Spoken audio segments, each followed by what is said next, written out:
Coyote trapping, there's some big coyote trappers in this crowd. There's guys that haven't caught a coyote yet, and there's guys that have caught a dozen coyotes.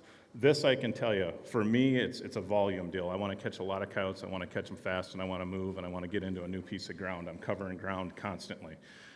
What do you do to put up numbers of coyotes? You have to have them. You have to have them in numbers. There's a difference between catching a handful of coyotes and catching a lot of coyotes. It used to be when I left my house, I'd drive 100 miles or so to my first spot to put my first trap in the ground because I was going to where the coyotes are. Now I have the luxury of, I've moved and I live right in the middle of my trap line, so now I walk out my door and I'm trapping coyotes. That's a game changer for me there.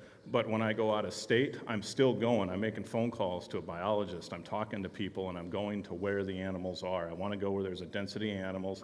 And what's that do when you get into a density of animals? You're immediately more successful in what you're doing. You're immediately catching more animals. And what we catch is relative to where we live. You go to Nebraska and you kill 200-300 coyotes in 3 or 4 weeks. That's great. But it's also relative to where we're at. We're in an area where there's a high density of coyotes, so we're putting up more coyotes. You have to keep those relations, as to how many coyotes there are, what we're catching, as to where we're trapping. There's areas you aren't going to go do that. You're going to bust your butt, and you aren't going to catch 200 coyotes because they're just not there. So, the guy that catches 40 coyotes in a season in Michigan versus the guy that catches 200 in his season in South Dakota, he still had a great season. It's still something to be super proud of. Keep that in mind. But when we're talking about coyote trapping, and guys that have seen this before, they'll probably remember this. If you remember one thing when you leave this demo, when we're trapping coyotes, if you can't hit them with the door of your truck, you have worked too hard. The distance that I walked over from my booth to here, I would never walk that far to catch a coyote, ever. I'm not going to do it.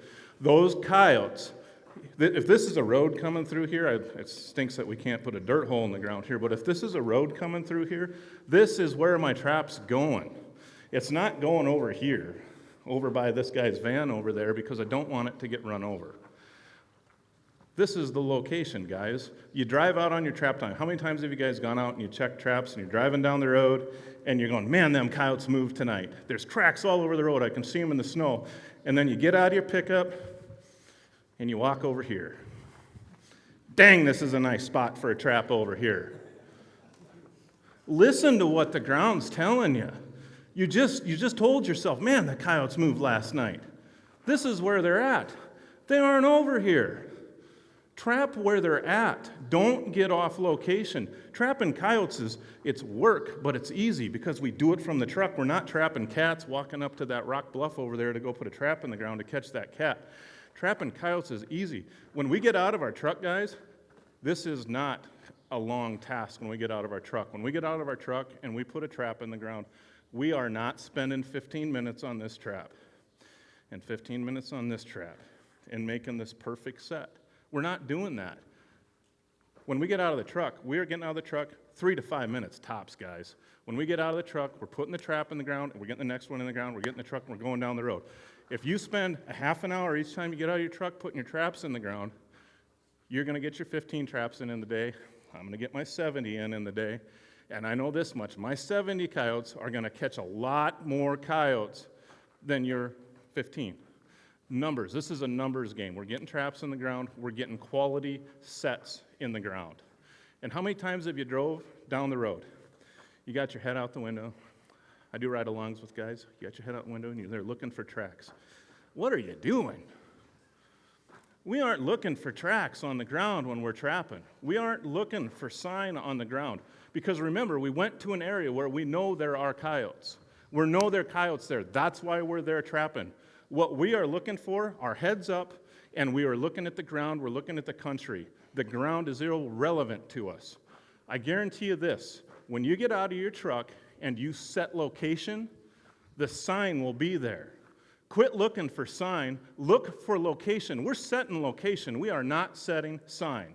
I do not set sign because a coyote can hit the road wherever he wants, right? He can hit it, that's not the spot. The spot is where we have a multiplier.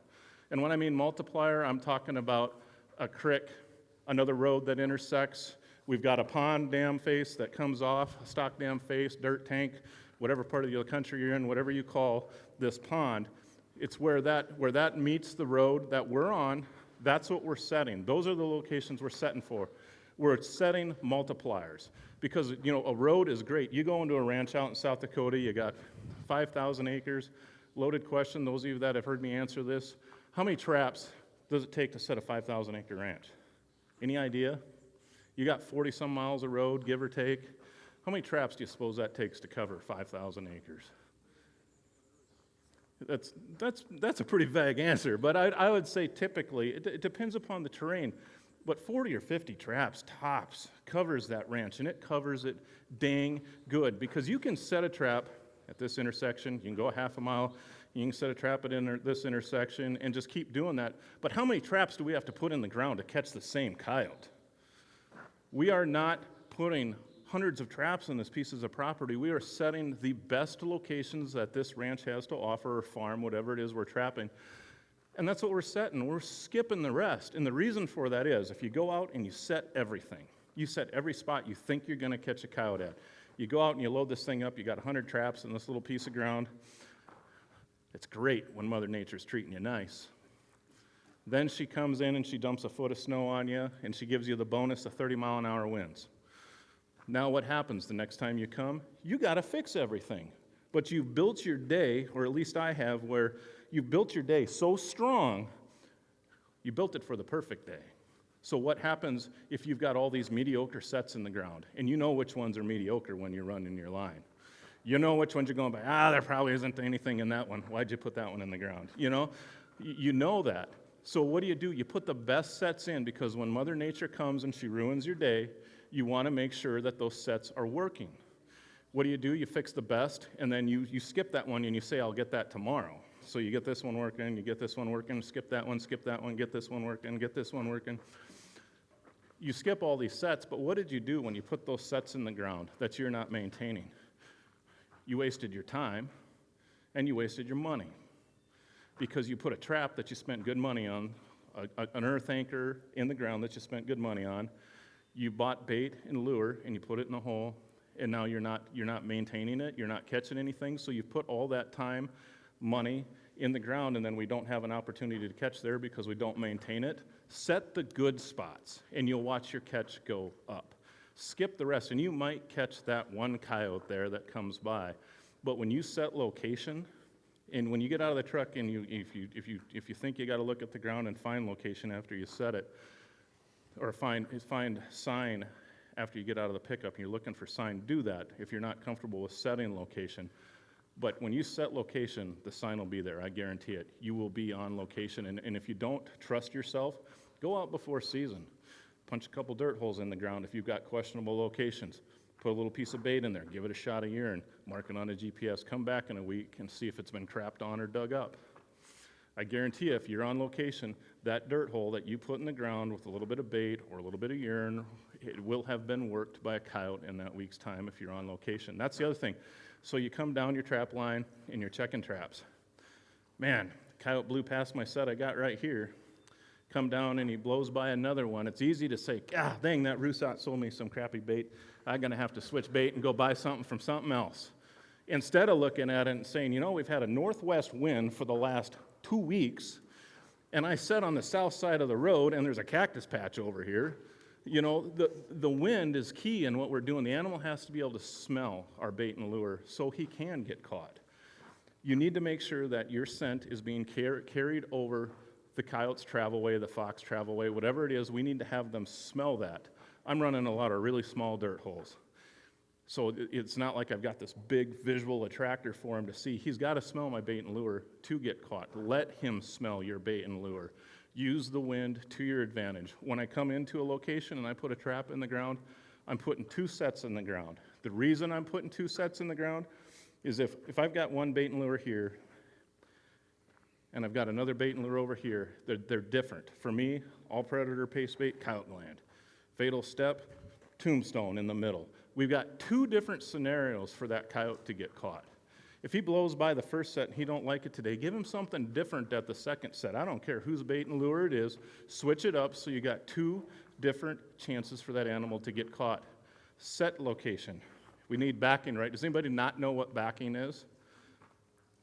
Backing is something in the back of our dirt hole to keep that animal coming from the front.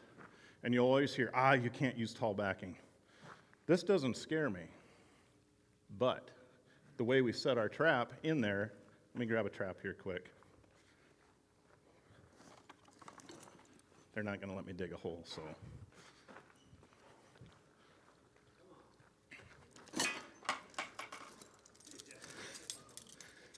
So we've got our trap, right? Where's the dirt hole go on tall backing? If this is our backing, can everybody see this? Kind of? We'll just put this out in the middle so everybody can see. Imagine this being 3 foot tall. If my bucket is our backing and we're putting our trap on the front, where's our dirt hole go? Anybody? What's that? All the way up front. How far? Come on now. I can give him a hard time. Okay. If we put our dirt hole here, guys, right at the base of our bucket, what you're going to see when you come in here, when you come in and you check your set and you say, you're going to come in and you go, man, why'd he stop out here? He stops out here and he didn't finish. He must have smelled my trap. That's got to be what it is. He stopped. He didn't go in. He's nervous. He didn't stop because he smelt something. He stopped because we stopped him. We stopped that coyote before he got to a set. Coyote's head's, this long. He's got shoulder blade that comes down. His foot comes down. What happens on tall backing? His nose hits that tall backing, and that coyote stops short. So now what's he doing? Instead of stepping on our trap like we need him to with all of his weight, he's not stepping on it, he's reaching. He's reaching forward, he's not stepping on our trap.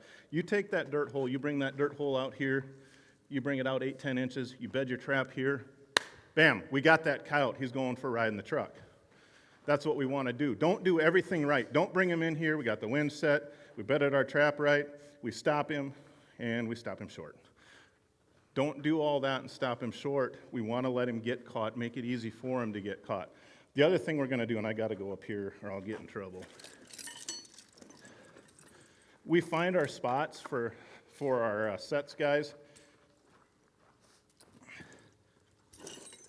When we find our spot and we're going to put our trap in the ground, what we do here as far as bedding this guy, don't cheat here. If you come in here and you dig your trap bed, so we come in here and we dig out our trap bed, nice loose dirt, easy to deal with. We set our trap, come in here, yep, that's good, and we cover it, and we go. Stay home and watch football. Your time's going to be better spent. When you come in here and you bed this trap in the ground, we are coming in here and we are bedding that trap in the ground. This trap cannot move. What do we do when we're trapping coyotes, right? They're hungry. We're trying to get them to stop. We're trying to get them to something. They think they're going to get something to eat. So they come in here, they work our set, and then they step on our trap and it moves. Something's moving under their feet, right? They're going to see what it is. They're hungry. We stopped them. We've got their senses going. They're going to get a meal. Something moves under their feet. They're going to dig it up. I am not a scent control freak. This goes against everything that's ever been written when it comes to trapping coyotes. That is not my sole focus when I'm here. I'm aware of it, but it doesn't dictate how I run my trap line. When I have a trap get dug up, I will tell you it's because I failed. And it's easy to, when you're thumping away and you've got that frozen ground and it's hitting you in the face and it's going down your shirt a nickel at a time, you're getting that trap bed out to cheat and do just the littlest amounts you can and not get that thing bedded right because you can't get enough wax dirt, wax sand, whatever you're using underneath, and get it covered appropriately. It's easy to cheat, but you'll get caught.